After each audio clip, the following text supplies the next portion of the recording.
I'm sitting here reading a reflection note that somebody left in a jar, a random person. I don't know who this person is, but I'm responding to you. This person wrote down on this card, I'm not sure how to start loving myself the same way I love other people. That is a journey within itself, right? The process of loving yourself so you can love other people is one of those things where you're just releasing your insecurities, right? The moment you start silencing what's going on in your head and the moment you allow yourself to just be, your reaction to yourself also changes. What do I mean by that? When we get into relationships, it could be family, friends, environment, it really doesn't matter. We tend to accept those things regardless of its flaws, right? We tend to, majority of the times, overlook said flaws, said advantage, disadvantages, whatever the case may be. Out of the act of love, we focus on the positive in this person. We focus on the faith and the hope and the good in that person. That is usually how we show exhibits of love, good faith, right? That same principle needs to be applied to yourself. When you start seeing you have negative traits or negative thoughts or things that you quote unquote don't like about yourself, that isn't the time for you to start nitpicking it, trying to pull the scab off the wound, just really putting yourself into like a really dark space. And that's not the time for that. How you love yourself properly is allowing it to be, right? It's just allowing it to be what it is at that moment, however it is, and just accepting it, right? Now, one of the beautiful things about life is that you're in control of yourself, right? So the moment you become at peace with what you see, with what you feel, with what's there, honestly getting to a point where you know yourself and you're okay with what you see, you have the control and you have the power to change those things, right?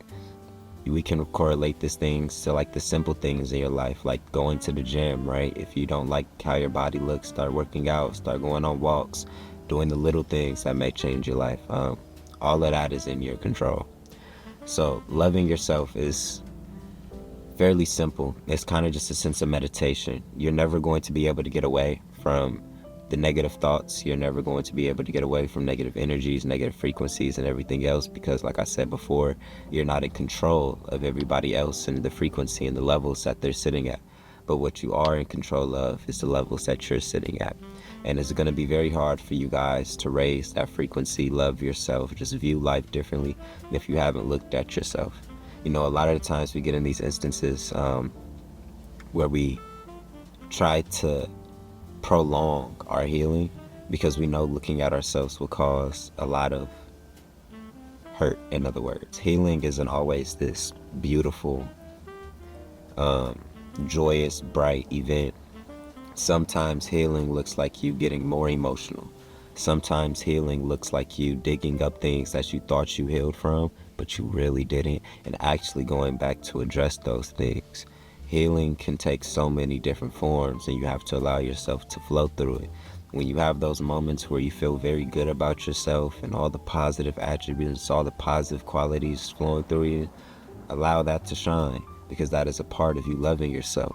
Now, when that vice versa, when that coin flips, when that other side happens where you don't feel so good and you feel the weight, you feel the pressure of society, you sitting in the deep end, you have to allow that to happen too, because that's also a process of loving yourself, allowing yourself to flow through these different emotions and these different things, these different tidal waves, so you could essentially learn yourself.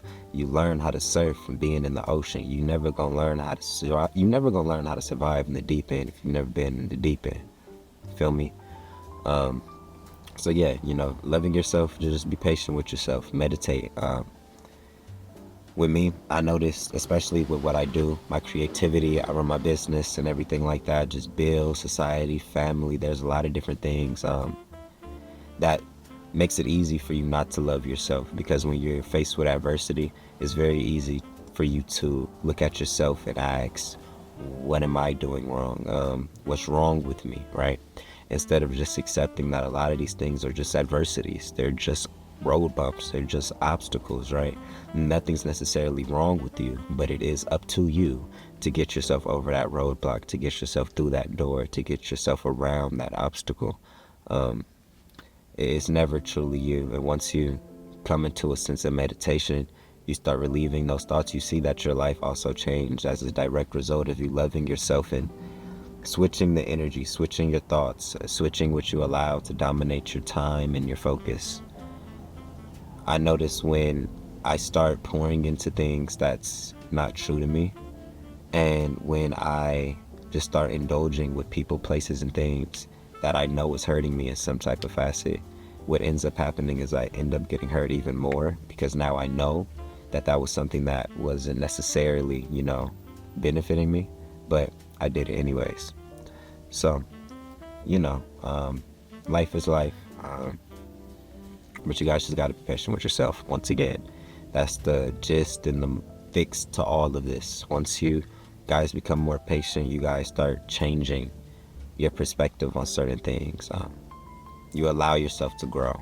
You realize that you're never in your final form. You're always growing every single day. You learn a new lesson. You gain a new perspective. You face a new obstacle. There's always a level of evolution happening.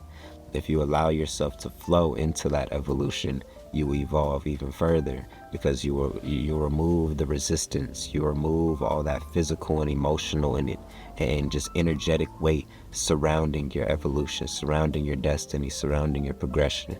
The more weight, and the weight that I'm talking about is all the mental clutter. The energy I'm talking about is the mental clutter. All the energy and frequency and all this other type of stuff that a lot of us like to talk about is just simply how we're thinking. It's what's happening up here. Once you take control of what's up here, once you just start thinking just a little bit differently, your actions will innately reflect that. And what happens when your actions reflect positive thinking? You tend to get positive results. So yeah,